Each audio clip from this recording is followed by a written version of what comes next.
Halo, di sini saya Alicia Kirana Utomo akan menjelaskan terkait cara penginstalan modul ekstra HRIS dari Udu. Yang pertama ada modul ekstra Open HRMS Core. Pertama, pengguna perlu mendownload modul ekstra Open HRMS Core melalui link berikut yang sudah ada di dalam Medium. Selanjutnya, pengguna dapat mengekstrak folder zip yang sudah di-download ke tempat instalasi Udu menggunakan Docker, terutama pada folder add-ons. Berikut tampilan dari seluruh add-ons yang saya tambahkan. Perlu diperhatikan bahwa add-ons yang sudah saya tambahkan tidak hanya terdiri dari modul ekstra OpenHRMS Core, tapi terdapat juga modul ekstra lainnya, sehingga tampilan dari daftar add-ons mungkin tidak sama persis. Pada langkah selanjutnya, pengguna dapat menambahkan variabel baru yaitu add-ons sama dengan mnt garis miring extra add-ons pada file udu config yang terdapat pada folder instalasi udu. Berikut adalah tampilan dari file udu config saya. Setelah menambahkan variabel tersebut, file docker compose YAML lalu akan ikut terupdate dengan konfigurasi baru, yaitu path dengan yang menyambungkan add-ons dengan eh, mnt extra add-ons pada bagian volumes. Berikut tampilan dari file docker compose YAML saya yang sudah diupdate. Dapat dilihat bahwa di sini terdapat tambahan volumes baru, yaitu add-ons .2 mnt extra add-ons.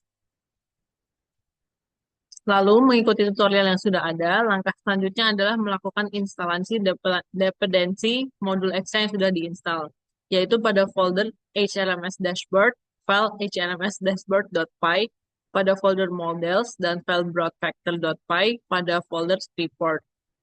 Pengguna hanya perlu mengimport dependensi baru yaitu pandas dengan cara menambahkan kode import pandas pada daftar imports yang sudah ada dalam program. Berikut tampilan dari kedua file tersebut.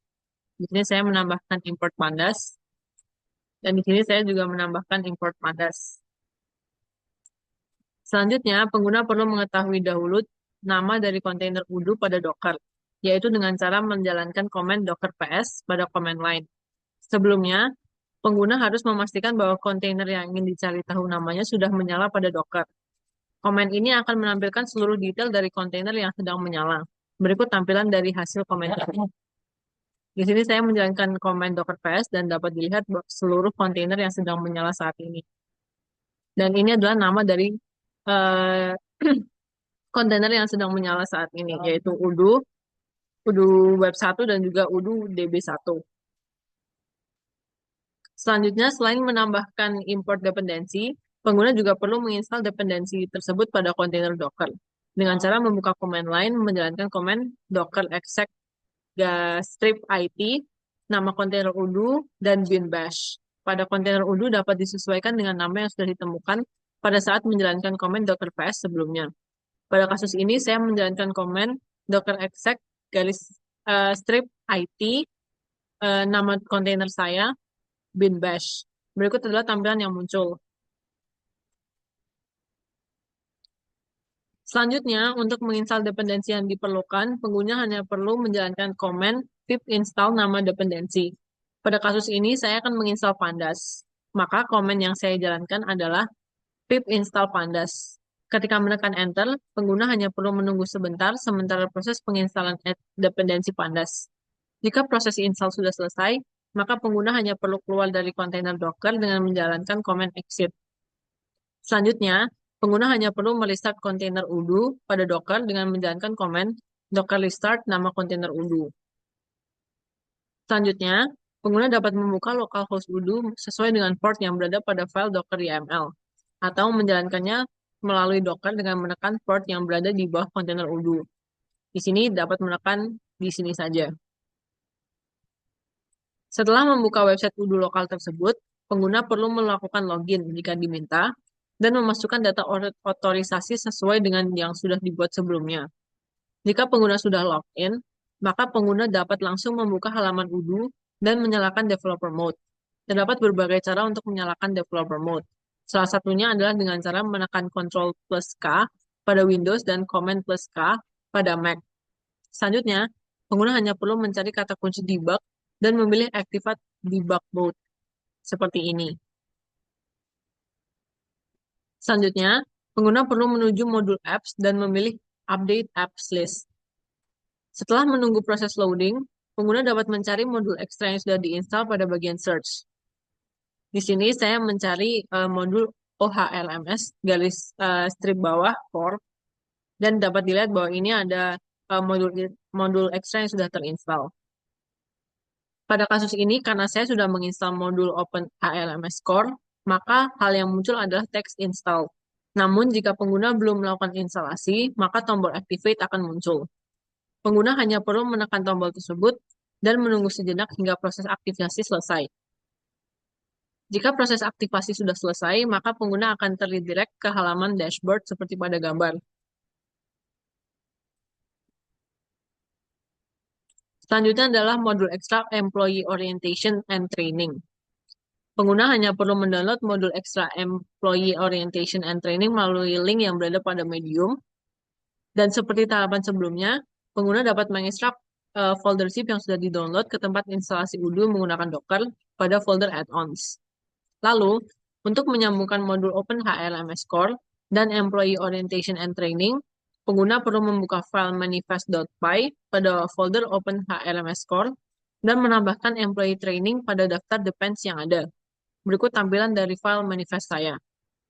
Di sini dapat dilihat bahwa saya sudah menambahkan employee garis bawah orientation. Perlu diperhatikan bahwa terdapat satu modul tambahan yaitu OH Appraisal, yang merupakan modul lain yang akan diinstal selanjutnya. Jadi pengguna hanya perlu menambahkan modul Employee Orientation saja pada tahapan ini.